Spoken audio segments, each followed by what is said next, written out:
popote pale ulipo mtazamaji, ni matumaini yangu uko mzima buheri wa afya, ikiwa imegonga saa 1 kamili saa za Afrika Mashariki. Moja kwa moja kutoka hapa katika makao makuu ya TV47. Karibu kwenye TV47 habari usiku wa leo. Mimi ni mtangazaji wako Paul Kirobi, na bila shaka kuanzia sasa nitakuwa na kufahamisha mengi zaidi, hasa taarifa ambazo tumekuandalia katika chumba chetu cha habari. Tunaanza na taarifa ya kwanza. Taarifa ambayo tunaanza nayo sasa hivi ni kwamba kiongozi wa chama cha DCP Rigathi Gachagua amemwandikia Inspector General wa polisi Douglas Kanja barua akiibua madai kuhusu usalama wa uchaguzi mdogo wa Olkalau utakaofanyika kesho. Gachagua akimfahamisha Kanja kwamba uongozi wake katika huduma ya kitaifa ya polisi imechukuliwa na waziri wa usalama Kipchumba Murkomen na katibu wake Raymond Omolo pamoja na wanasiasa. Gachagua vilevile akidai kwamba polisi watakaosimamia uchaguzi huo wamepewa maagizo tofauti na Murkomen pamoja na Omolo.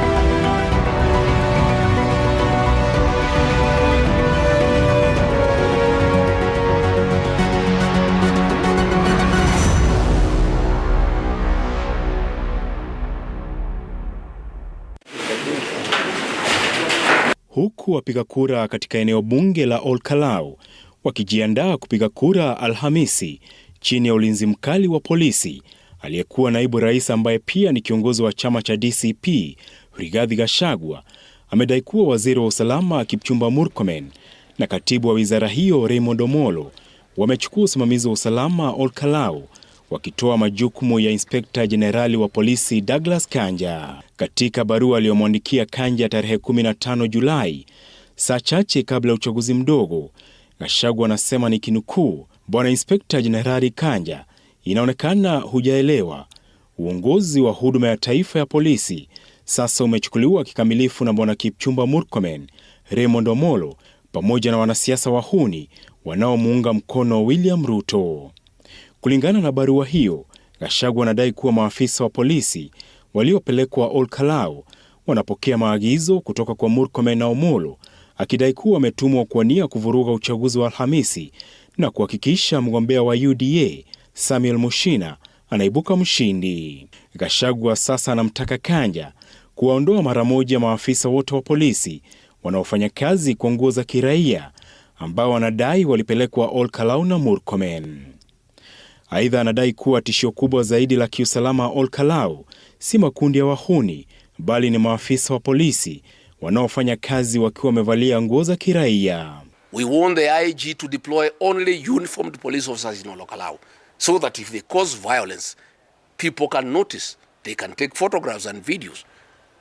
We are asking plain police officers to be kept off Olkalau. Deployed enough police officers, both in uniform and in civilian. The one in civilian are supposed to detect crime that is being done, because other times crimes are being committed in dark corners. Hapo jana, Inspekta Jenerali wa polisi Douglas Kanja alisema zaidi ya maafisa 1000 wa polisi wamepelekwa Olkalau. Hata hivyo, Gachagua anadai idadi hiyo ni karibu maafisa 2000 na amemtaka Kanja kuhakikisha uchaguzi unafanyika kwa amani. Gachagua pia amemuuliza Kanja maswali manne, akitaka kujua kwa nini hakuna hatua zilizochukuliwa kuhusu shambulizi dhidi ya viongozi wa DCP katika hoteli ya Royal Garden tarehe 1 Julai, shambulizi linalodaiwa kufanywa na maafisa wa polisi waliovalia nguo za kiraia dhidi ya kikosi cha kampeni cha DCP tarehe 9 Julai, shambulizi dhidi ya gari la sauti la kampeni ya DCP Gilgil tarehe 11 Julai, pamoja na kile anachodai kuwa jaribio la kumuua mbunge wa bunge la Afrika Mashariki Kanini Kega Jumatatu usiku. Apol Kamau, TV47. Asante sana Apollo Kamau kwa taarifa hiyo. Maandalizi ya uchaguzi mdogo wa bunge wa Olkalau yamekamilika, huku wapiga kura 73,480 wakitarajiwa kushiriki katika shughuli hiyo katika vituo 144 vilivyoidhinishwa na IEBC. Kwa muhtasari wa maandalizi, tunaungana mbashara mwandishi wetu Sydney Chazima ambaye yuko katika eneo bunge la Olkalau. Sydney, tujuze kwa kina. Shukran sana. Tuko hapa katika kituo hiki cha Ol Kalou Senior School, ambapo tulisema hapo awali kwamba kimeratibiwa kama the tallying center, ama eneo ambalo IEBC itakuwa inajumuisha kura zote za eneo bunge hili la Ol Kalou. Na nyuma yangu unaona kuna mipangilio ama shamra zinazoendelea hapa, na nikikueleza tu kama mpiga picha wangu Jones anaweza kuvuta karibu picha hizo kuonesha kwamba tunaona kuna watu aina mbili katika ukumbi huu wa Ol Kalou Senior School. Tunao maafisa wa polisi, tunao maafisa wa IEBC. Na cha mno kinachoendelea hapa kutokea asubuhi imekuwa ni shughuli ya kuvichukua vifaa vya kupigia kura na kuvipeleka katika vituo kadhaa.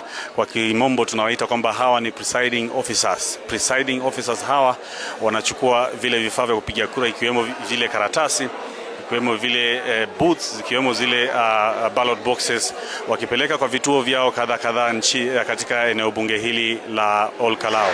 Na maafisa wa polisi wako hapa pia ili kuwasindikiza katika vituo hivyo ili kudunisha tu usalama. Na tumeona kwamba shughuli hii imeendelea tangu asubuhi, na sasa kwamba eneo hili linaendelea kupunguka na idadi ya watu, kuashiria kwamba shughuli hii inakaribia kukamilika. Naam, nimesikiza hadithi au ripoti kadhaa kutoka stesheni au nchini, watu wengi wakilalamikia idadi ya polisi katika eneo hili, na wengi wakiwa wakizua taharuki kwamba huenda idadi hiyo italeta kule kuogopa kwa wapigaji kura, waogope kutoka kupiga kura kesho, ambapo makamishna wa IEBC walifika hapa mwendo wa saa 5 saa 6 na wakazungumza kuhusu swala hilo. Naomba tu mwelekezi wangu aweze kucheza sauti hizo.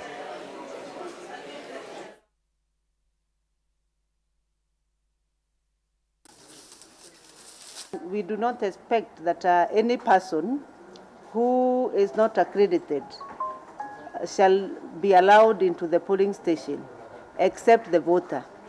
The voter has a right to enter the polling station, and after voting, he leaves the polling station.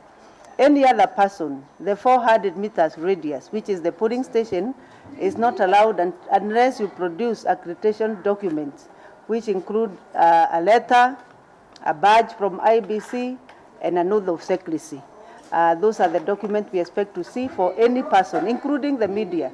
The chairman and the commission also reiterated that we do not expect that people will abuse the secrecy of the ballot. So we don't expect that any Kenyan will enter the booth, vote, and then take a photo. This is against the rules and against the law. Therefore, we expect that you vote and you preserve your secrecy. It is your secrecy. The Constitution says that voting in Kenya is by secret ballot. The officers are sparsely distributed. They don't converge in one place. The tallying center has a specific number of officers. The polling station inside has 2 officers. The general area of the polling station also has officers on patrol, and therefore there will be no interference, no suppression. And they have been asked to protect, to keep law and order, and that is where their mandate falls, and nothing beyond that. So it's not really going to be a suppression. It's a reassurance to Kenyans and Ol Kalou residents that nobody will interfere with their process. We have said no unmarked cars in this area. Anybody who has removed his number plates from his vehicles and is running around, the police have been given clear instructions to impound them. And indeed, one of them have already been impounded and will be arraigned in court on Monday. Naam, usemi wake kamishna wa IEBC Hassan Nur Hassan akielezea kwamba wananchi wasiogope kuja kesho kulingana na idadi ya polisi ambao wameonekana huku, kwamba ni wao tu wa kuwalinda ili waendelee na shughuli yao ya kupiga kura kwa amani. Naam, tukitoka hapa mwendo wa saa 3 tutakuwa tunakupa ujumbe kutoka kwa returning officer ambaye ametuahidi kuzungumza nasi kwa sababu ya shughuli ambazo zinaendelea hapa, ili atujuze tu ni hali ilivyokuwa. Kwako studio. Naam, asante sana Sydney Chazema kwa kufuatilia kwa ukaribu zaidi uchaguzi huu ambao utakuwa unafanyika siku ya kesho. Asante sana. Tukiachana na taarifa hiyo kwa sasa, tuzamie taarifa nyingine ambapo zikiwa zimesalia saa chache kwa uchaguzi mdogo wa ubunge ya Ol Kalou kufanyika. Waangalizi wa uchaguzi wameibua wasiwasi kuhusu mazingira ya kabla ya uchaguzi. Ijapokuwa Tume Huru ya Uchaguzi na Uratibu wa Mipaka IEBC imesifiwa kwa kuandaa maafisa, shirika la waangalizi wa uchaguzi ILOG linasema kuwa madai ya ununuzi wa kura, kuwahadaa wapiga kura na kuvurugwa kwa kampeni yanatishia uhalali wa uchaguzi huo. Usalama umeimarishwa katika eneo bunge la Ol-Kalou, kukishuhudiwa uwepo mkubwa wa maafisa wa polisi katika eneo bunge hili kabla ya wakazi kujitokeza kupiga kura ya kumchagua mbunge mpya. Of course we expect a peaceful turnout and a peaceful process, but just in the unlikely event that somebody is up to some mischief, we want to let you know that the security organs of government are fully prepared to repulse anything that's going to be of any harm to the people of Ol-Kalou. They exercise their rights. No unmarked cars in this area. Anybody who has removed his number plates from his vehicles and is running around, the police have been given clear instructions to impound them. And indeed, one of them have already been impounded and will be arraigned in court on Monday. Kulikuwa na ile wasiwasi ya kwamba pengine hatutakuwa safe, kuna mnajua yale ambayo yanaendelea. Kwa hivyo tumeitisha askari ya kutosha, vifaa ya kutosha kuhakikisha kwamba hakuna mtu ataleta nyoko kesho. Inspector Generali wa polisi Douglas Kanja siku ya Jumanne alieleza kuwa maafisa zaidi ya 1,000 wametumwa Ol-Kalou kulinda uchaguzi huo. I have deployed 4 platoons of the General Service Unit officers. I have deployed 4 platoons of anti-stock theft unit officers. I've also deployed 4 water cannons. Sufficient deployment from the Directorate of Criminal Investigations, DCI, whose mandate shall focus on intelligence gathering, investigations, arrest and prosecution of any party or individual or individuals involved in any electoral malpractice. IEBC imesifiwa kwa mafanikio makubwa katika maandalizi. Hata hivyo, ILOG inasema kipindi cha kampeni kimeshuhudia matukio ya kutia shaka, ikiibua madai kuhusu ushawishi wa kifedha katika kampeni. 79% ya ripoti za waangalizi zimeashiria kuwa miradi mpya ya maendeleo ilizinduliwa wakati wa kampeni kwa namna iliyotafsiriwa kama njia ya kushawishi wapiga kura. 79% of observer reports indicating the initiation of new development projects during the campaign period that were perceived to be intended to influence voter support for particular candidates or political parties. Shirika la ILOG pia limeeleza madai ya kuwahadaiwa kwa wapiga kura kulikosambaa kukihusisha karibu vyama vyote vya kisiasa vinavyoshiriki. Ushawishi wa kifedha umeelezwa kuwa kati ya shilingi 200 hadi zaidi ya shilingi 5,000, pamoja na mitungi ya gesi, magodoro, viatu na vifaa vingine vya nyumbani. One common practice involved distributing of 1,000 bob to groups of 3 people, locally referred to as 330 meetings. 330 meetings. Basically 3 youth or 3 people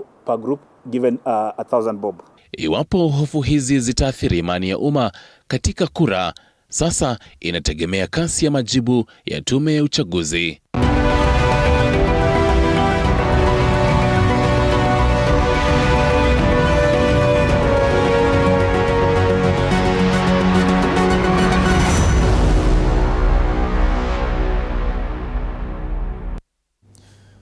Asante sana Stanley Nyaringita kwa taarifa hiyo. Rais William Ruto ametuma ujumbe wa kisiasa kwa wakazi wa eneo la Magharibi, akiwataka takriban watu milioni 1.5 walio na vitambulisho vya kitaifa lakini hawajajisajili kuwa wapiga kura kufanya hivyo, akisema kuwa idadi ya kura ndiyo itakayoamua uzito wa kisiasa wa eneo hilo katika uchaguzi ujao.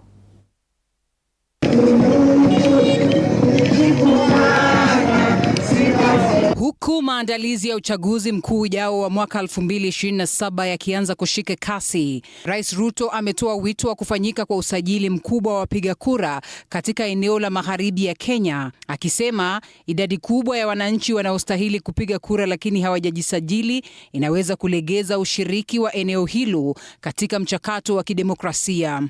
Unapiga sukuti na una kura, unatusaidia na nini?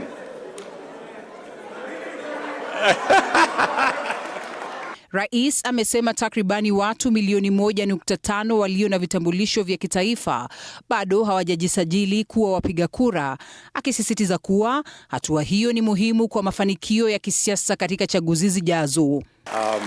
Maneno ya kupanga huko mbele tutapangana. Sisi ndio mafundi ya hiyo maneno.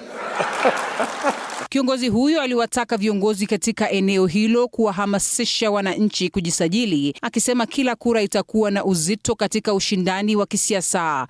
Aidha, aliwahakikishia wafuasi wake kuwa mikakati ya kisiasa itajadiliwa baadaye, huku akisisitiza kuwa kipaumbele kwa sasa ni kuhakikisha kila Mkenya anayestahili kupiga kura amejisajili. Ili kupangana hapa mbele inahitaji kura. Lazima kila mtu ajiandikishe kwa kura. Mwambie watu wetu, no, msiseme hivyo.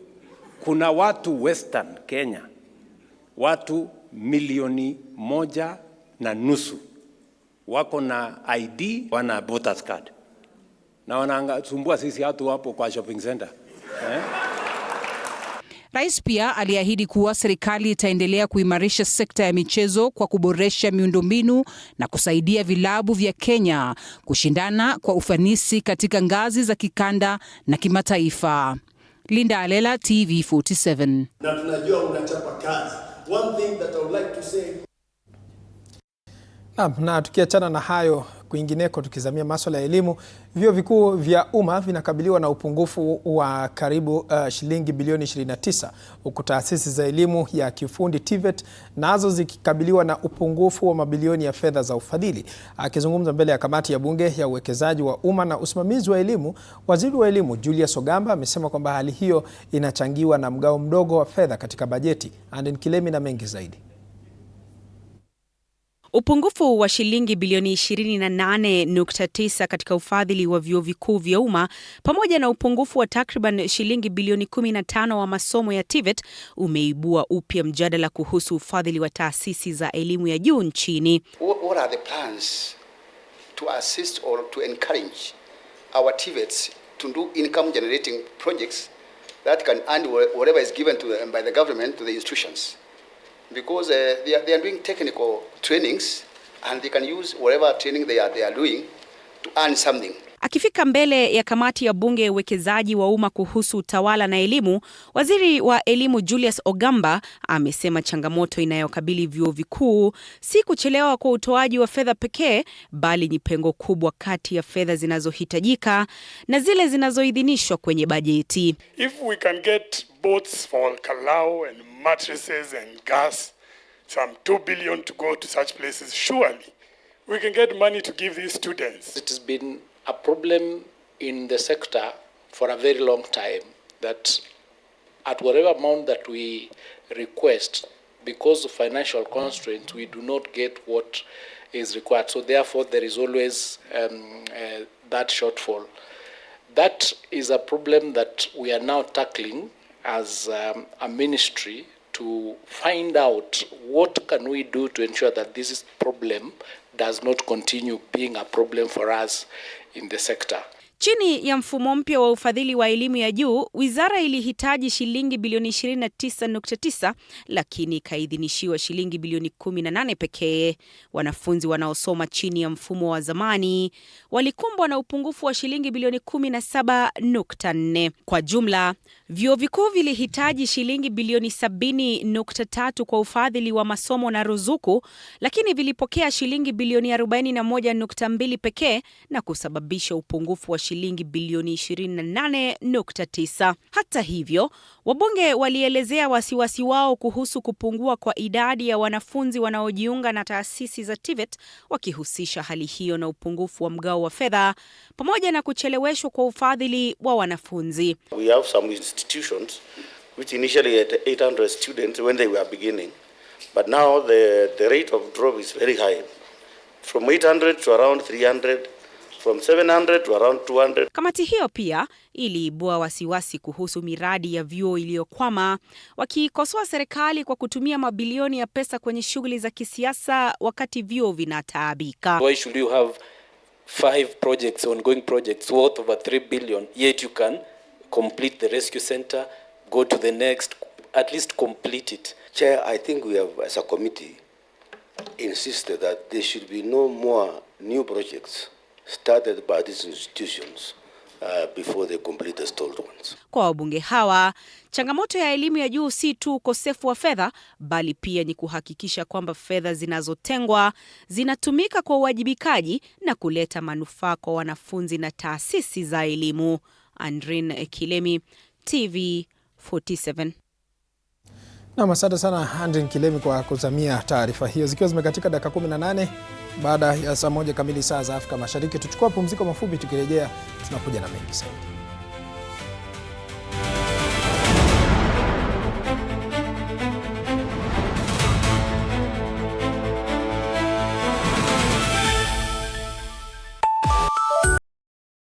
We might fail.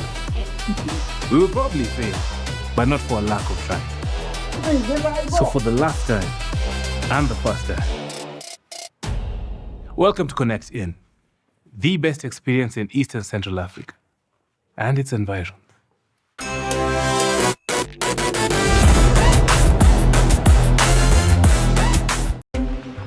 This is a very serious place. I see that. Surely. Hey, Nyumba. This is the place. Just for a few days. Rule number 2. Kwani Google inajua maisha yangu wewe? That's my seat. It's a chair. It was hers. You're new here. You have to be very careful. Fake money can kill business. Chief. Na leo mko rada yangu. Small money, kapesa kadogo, big behavior. I only have big notes. Alikuwa anatafuta courage. Yaani nafaje kutengeneza kachumbari na manyanya zinakaa hivi? Ona kiki ni kama kiwaru. Hiyo ni tonga commitment to the lie. Amejicommit. Ndio hiyo. Mpatie. Unajua kama una mtu kitu, hata tu salamu ya kawaida inakaa kama reminder. Habari yako? Sintalipa kesho. Kesho gani when? Si kesho as in kesho ya tomorrow. Your turn. Mzee ni budi nikamchoka. Ni budi ni madeni.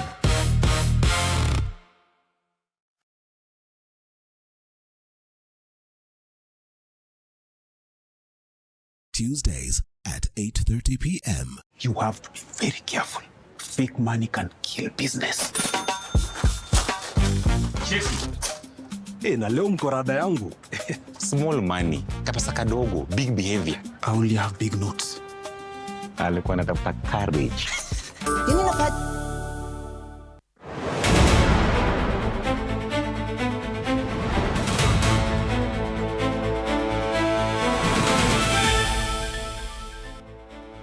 Karibu tena mtazamaji, nizidi kukufahamisha mengi zaidi. Bastola inayodaiwa kumilikiwa na Jaji Aggrey Muchelule wa mahakama ya rufaa imepatikana na mshukiwa wa ujambazi aliyeuawa eneo la Joska katika kaunti ya Machakos. Polisi wanasema kwamba silaha hiyo ilitumika katika uvamizi wa mkahawa Westlands, huku uchunguzi ukiendelea kubaini ilivyopotea. Mwalimu Meshak anatuarifu mengi zaidi. Mamlaka zinaendelea kuchunguza mazingira yaliyosababisha bastola inayodaiwa kumilikiwa na Jaji Aggrey Muchelule Otsiula wa mahakama ya rufaa kupatikana mikononi mwa mshukiwa wa ujambazi aliyeuawa katika makabiliano na polisi eneo la Joska, kaunti ya Machakos. Kwa mujibu wa taarifa za polisi, silaha hii aina ya Barretta ilikuwa imesajiliwa kwa jina la jaji huyu ambaye alieleza kuwa hakutambua kuwa ilikuwa imepotea kwa miezi kadhaa. Inadaiwa kuwa bastola hii iliachwa nyumbani kwake eneo la Kisusuru baada ya muda wa leseni kuisha, huku mchakato wa kuhuisha kibali ukisemekana kutokamilika. Maafisa wa upelelezi wa jinai wanasema uchunguzi umebaini kuwa silaha hii ilitumika katika uvamizi wa Julai 4 kwenye mkahawa wa Chaiwali ulioko Generali Madhenge Road, Westlands, ambapo wahalifu walikuwa wamejifunika nyuso waliogofya wateja kwa kufyatua risasi kwenye mkahawa huu na kuwaibia mali mbalimbali wateja hawa.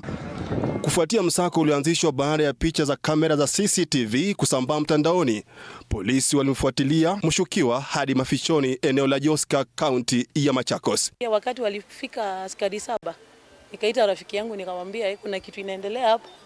Hebu kuja tuone, tupande juu. Inadaiwa kuwa mshukiwa aliwafuatilia risasi maafisa waliomzingira na kuuawa katika makabiliano ya risasi. Baadaye maafisa wa polisi walipata bastola hii, risasi na simu kadhaa, huku uchunguzi ukiendelea kubaini ilivyotoka nyumbani kwa jaji huyu Aggrey Muchelule Otsiula. Mwaluse Meshak, TV47, Nairobi. Na asante sana Mwaluse Meshak kwa taarifa hiyo. Jamii ya Rastafari imepata pigo baada ya mahakama kuu kutupilia mbali ombi lao la kutaka matumizi ya bangi kuhalalishwa kwa madhumuni ya shughuli zao za kidini, ikisema kwamba walishindwa kudhibitisha kuwa sheria za Kenya zinazoangazia dawa za kulevya na jinsi zinakiuka haki zao za kikatiba. Katika uamuzi wa kihistoria uliotolewa na Jaji Bahati Mwamuye, ulieleza kuwa jamii ya Rastafarian haikutimiza wajibu wa kudhibitisha namna sheria ya udhibiti wa dawa za kulevya na dawa za kisaikolojia inakiuka haki yao ya uhuru wa dini, dhamira na imani kama zinavyoandaliwa na katiba. Mahakama ilibaini kuwa jamii hiyo haikuwasilisha ushahidi wa kutosha kuonyesha kuwa kuhalalishwa kwa matumizi ya bangi kungeingilia kwa kiasi kikubwa utekelezaji wa imani ya Rastafari au kwamba sheria iliyopo sasa ni kinyume na katiba. Has taken a long time. Justice delayed, Rasta. Justice denied. They are denying our rights, and we have a constitution, very progressive constitution on the planet. Sababu tunajua kotini pale kuna pati mbili, kuna aidha kushinda ama kushindwa, lakini sisi hatuamini katika kushindwa. We await receipt of that judgment so that we can be able to lodge the necessary notice of appeal. But for today, this marks just a minor setback in the journey by the people towards realization of their rights. We have received express instructions from our client, the Rastafari community, to move to the Court of Appeal. We will once again have an opportunity to interrogate the legality of these provisions that we are called to question. We shall be seeking that the President of the Court of Appeal empanels this matter with 7 judges of the Court of Appeal so that they can hear exhaustively this matter. Rastafari and Jah is not a Kenyan issue. It's a global issue. Na tukiachana na hayo, huku visa vya Ebola vikizidi kuongezeka katika taifa la demokrasia ya Kongo na kufikia jumla ya visa 2011. Ripoti za hivi punde zinaashiria kuwa baadhi ya wafanyakazi katika kituo cha karantini cha Ebola katika mkoa wa Ituri DRC wamegoma kufuatia kucheleweshwa kwa mishahara kwa miezi miwili. Elizabeth Atieno ana uketo wa taarifa hii. Baadhi ya wahudumu wa afya katika hospitali ya Rwampara, taifa la kidemokrasia ya Kongo, walianza mgomo siku ya Jumatatu wiki hii. Haya yanajiri wakati ambapo visa vya Ebola vimezidi kuongezeka na kuathiri mikoa 5 katika taifa la DRC. Wakikiri changamoto zinazowakumba wahudumu hao, maafisa wakuu katika shirika la afya duniani wamesisitiza kuwa bado huduma zinaendelea katika vituo vya afya.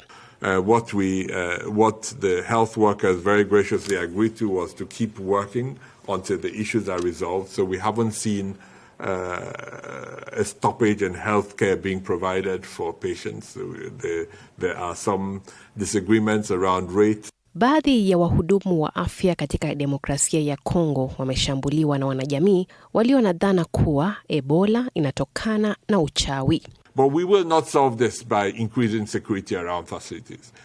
The major way we will solve this is by being open and transparent with the care being provided in these places. Vilevile, baadhi ya familia zinazoomboleza zimekataa kufuata utaratibu wa mazishi uliotangazwa na wataalamu wa afya ili kudhibiti maambukizi ya Ebola, wengi wakisisitiza kuwa mazishi yatafanywa kwa kuzingatia mila na desturi.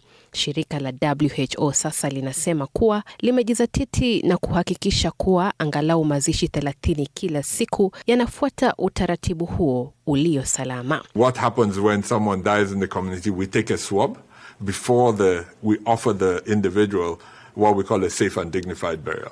Ijapokuwa taifa la Kenya halijanakili kisa chochote cha Ebola, vituo vya karantini 23 vimetengwa katika juhudi za kudhibiti maambukizi ya Ebola. Apart from sensitizing the staff, the core team that is taking care of the patients, we are undergoing training in managing patients who have Ebola, so in treating these patients, in handling them safely.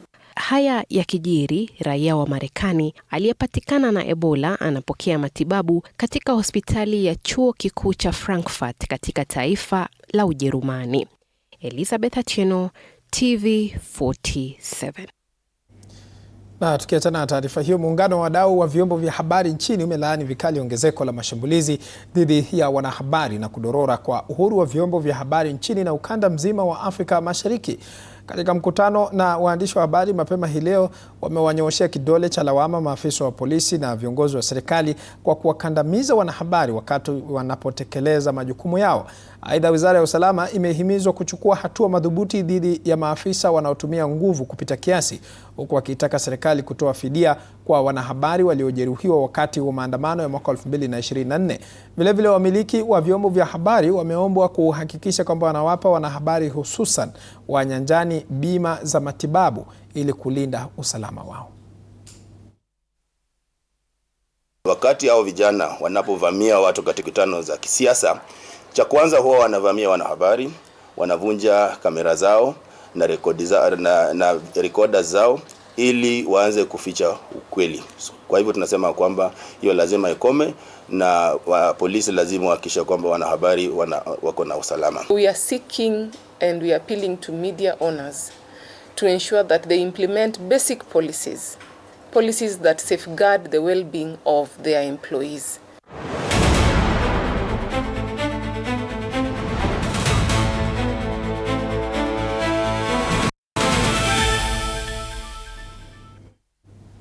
Tukiingia michezoni, ni kwamba timu ya taifa ya kandanda ya wanawake Harambee Starlets inatarajiwa kuondoka usiku wa leo kuelekea Miramas, Ufaransa kwa kambi ya maandalizi kushiriki fainali za kombe la mataifa ya Afrika kwa wanawake WAFCON, baada ya kutumia sehemu kubwa ya siku kuandamana nje ya makao makuu ya shirikisho la kandanda Kenya FKF, wakishinikiza kulipwa posho zao ambazo hazikuwa zimelipwa. Maandamano hayo yamejiri licha FKF kuwasilisha mapema bajeti ya maandalizi ya timu hiyo kwa Wizara ya Michezo, huku mipango ya ushiriki wao ikiwa ilianza kwa kuzingatia ratiba ya awali ya mashindano hayo ambayo yalikuwa yafanyike mwezi Machi kabla ya kuhairishwa hadi mwezi Julai nchini Morocco. Mapema leo, katibu mkuu wa idara ya michezo Elijah Mwangi alikabidhi timu hiyo shilingi milioni 10 akitekeleza ahadi iliyotolewa na Rais William Ruto ya kuiwezesha Harambee Starlets kujiandaa ipasavyo kwa mashindano hayo ya bara la Afrika. Kwa sawa, wacha si tuende sasa tufanye kazi yetu. Walishafanya yao, sasa si wacha tuende tufanye yetu. Government wametenda kile walipromise na president pia ametenda. So ni sisi tuende huko pia si tu work hard. So wa Kenya watu wish all the best na mtuombe, bila nyinyi hatuwezi. As the State Department, we are responsible for implementing His Excellency directive. Of course, he has done his part. He promised the girls that they will be given 10 million for their facilitation, which, as they can confirm, the money has already been given to them. And of course, he also promised that we shall continue supporting them on the different stages as part of motivation. Na tukiachana na hayo, mashabiki wa Ufaransa walijawa na huzuni baada ya timu yao kufungwa. Ona kiki ni kama kiwaru. Hiyo ni tonga commitment to the lie. Amejicommit. Ndio hiyo. Mpatie. Unajua kama una mtu kitu, hata tu salamu ya kawaida inakaa kama reminder. Habari yako? Sintalipa kesho. Kesho gani when? Si kesho ya kesho ya tomorrow. Hiyo tena. Mzee ni budi nikamchoka. Ni budi ni madeni. Tuesdays at 8:30 p.m. on TV40.